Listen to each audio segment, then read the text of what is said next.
Hello, welcome again. My name is Naveen Chauhan, and in the store we are on unit number 3, and the topic is dynamic routing protocols. So far we have discussed about the distance vector and link state routing protocol, and these were the purely intra-domain routing protocols. So it means they are perfectly adjustable in a congested or in clustered way. So it means inside the clusters we can make the routing we can make a path with the help of the intra-domain routing protocol. But now there is a the requirement of what if we have a large networks or a networks over networks, then these kinds of intra-domain routing protocols are not feasible. So one another route kind of routing protocol is required. That's why the name of this intra-domain inter-domain routing protocol is path vector routing protocol. So during this video, we'll go through the path vector routing, the different types of autonomous systems, because these kind of the routing protocol are adjustable on autonomous systems, and these autonomous systems, one node having a speaker node, and rest of these are as the slave nodes. Then path vector routing, we'll discuss about more advantage of the path vector routing, and then we'll see the realistic example of the path vector, that is the border gateway protocol, BGP. So path vector routing proved to be useful for inter-domain routing protocol. The principle of path vector routing is similar to that of distance vector routing. So it works over the concept of distance vector routing, but now it's expands its hands. So now it is expanded or spreading on many numbers of autonomous systems. So autonomous systems is one entity or one cluster which having several numbers of slaves or the nodes. So there will be on each and every autonomous system there will be one speaker nodes. So we can explain, or we can understand this concept in terms of the distance vector routing, where in the distance routing each router works as a single entity, and inside this it may have some networks. But now these smaller routers are collectively called a one cluster, and in terms of the path vector routing, it is autonomous systems. So type of autonomous systems, we have a three different kinds of autonomous system, that is a one-stop networks. So it means one link where on both sides there is only the two routers. So it means or might be a link through which one network is connected, and mostly connecting the two networks or connecting a one network only. So this kind of autonomous systems. Multi-homed autonomous systems. So multi-homed autonomous system has more than one connections to the other autonomous systems. It means uh, a one autonomous system which is connected to many other several networks, but is still only a source or sink for data traffic. So it means for any autonomous system, this is only the one channel through which all the data is coming, and incoming and outgoing is only processed. Then the third one is a transits autonomous system, which is the extended version of multi-homed. So a transits autonomous system is a multi-homed autonomous system. It means a one autonomous system or one point. Uh, s- uh, it means one autonomous system may be connected to many other autonomous system, but that allows the transient traffic. So it means flow, allow the the data can communicate coming from multiple sources.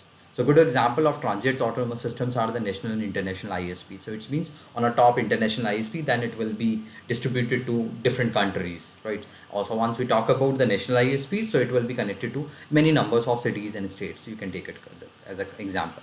So one of the example is internet backbones. So now let's understand the concept of path vector routing. So I have already stated that the path vector routing, it's working on a concept of distance vector routing. So in this example, we'll consider a one cluster, that is meaning a one autonomous system, and each autonomous system have a one speaker node. So you can see in this example, in this figure, you can see the A1, the dark orange circles, the highlighted orange circles are the speaker nodes of each and autonomous system. So in this example, we have a four autonomous system, and inside these autonomous system there will be one speaker node, and rest will be the slave nodes. So it's mean these are also the routers.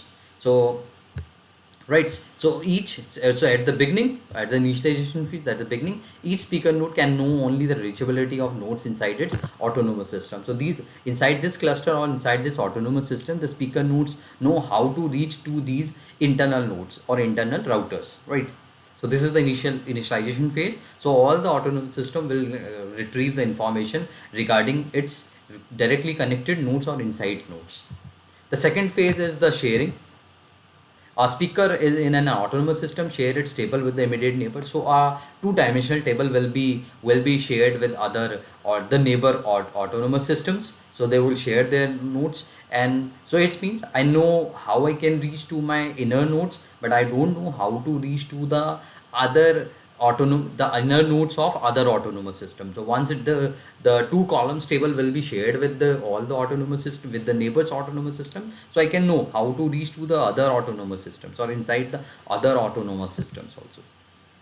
So once all the sharing and then the updations of the tables will done. So it means, so once I get the autonomous system table from all, once I get the routing tables from all the neighboring autonomous system, then I will try to update update itself. So when a speaker node receives a two column table from a neighbors, so it updates its own table by adding the nodes so that are not in the its routing table, and adding its own autonomous system and the autonomous system that send the table.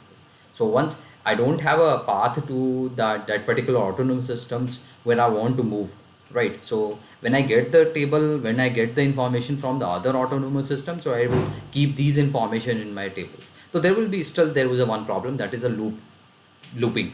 Looping is that I want to reach to somewhere else. Whenever get this information from the neighbor autonomous system, it is also provided the information which is going through me or one autonomous system which is already registered in my path. So this is called the looping problem, but it's there is a solution in this path vector routing, that is called the loop prevention. So we'll see later in subsequent slides.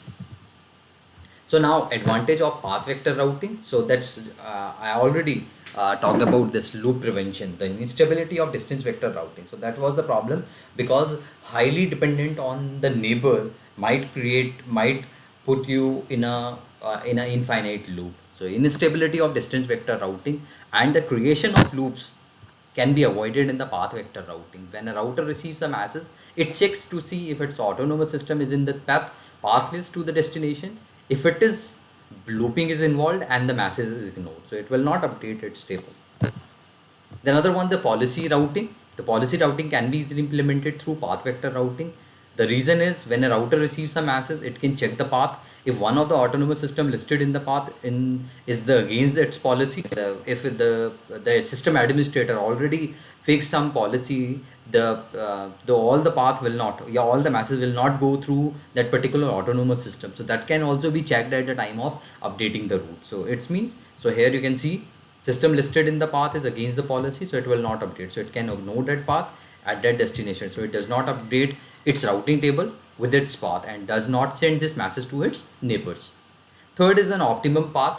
So normally, so like the other distance vector and the link state routing, the path vector routing also follow the similar autonomous systems. So it's using the functionality or the criteria on, so on which direction or which path it's having the similar autonomous system, but it's not possible in every time. So the second approach or secondary criteria might be the security, safety, and reliability can also be applied when selecting the optimum path. Now this is the one of the protocol that works under the path vector routing, and the name of the protocol is Border Gateway Protocol, so BGP. So Border Gateway Protocol is an inter-domain protocol, and it's first appeared in 1989 and has gone through the four versions till now. Now path attributes, there are some specific path attribute that defines how to select a specific paths in the Border Gateway Protocol or path vector routing. So the path has represented as a list of autonomous systems, but in fact list of attributes. So each autonomous system having sub attributes. So each attribute gives some information about the path. So the list of attributes help the receiving router make a more informed decision when applying its policy.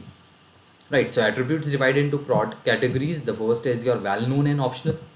So in well-known, the attribute is one that every BGP router must recognize. So every BGP router can recognize the well-known attributes. However, the optional attribute is one that needs not to be recognized by every router. So it is the optional part. The path can have some attribute which can be a optional.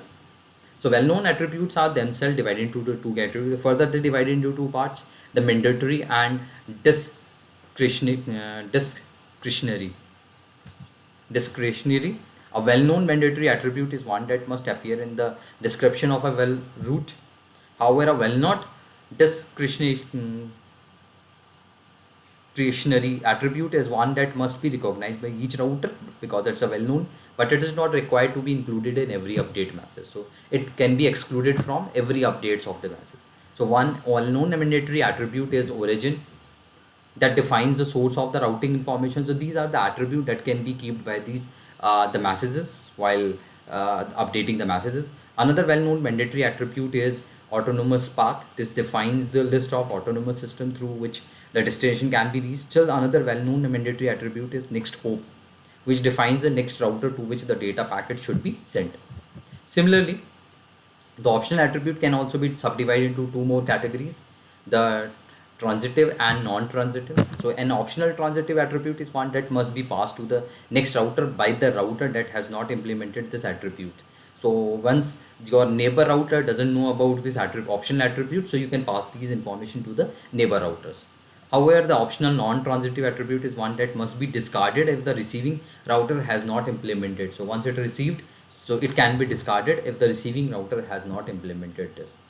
There are the two different sessions, BGP sessions, that exchange of routing information between two routers using BGP take place in session. So when the two BGP routers, they share their information, so there is a one BGP session. So this session is actually a connector that established between the two BGP routers only for the sake of the exchanging routing information. So in that case, they uses the TCP. So this for the reliability of environment, the BGP uses the transmission control protocol. In other words, a session at the BGP level as an application program and is a connection that is a TCP level. So that maintains a one session, and session works on the TCP connections. So there are the two types of internal sessions, external and internal. So BGP can have two types of sessions, external and internal BGP sessions. So external BGP session is used to exchange information between two speaker nodes belonging to two different autonomous systems.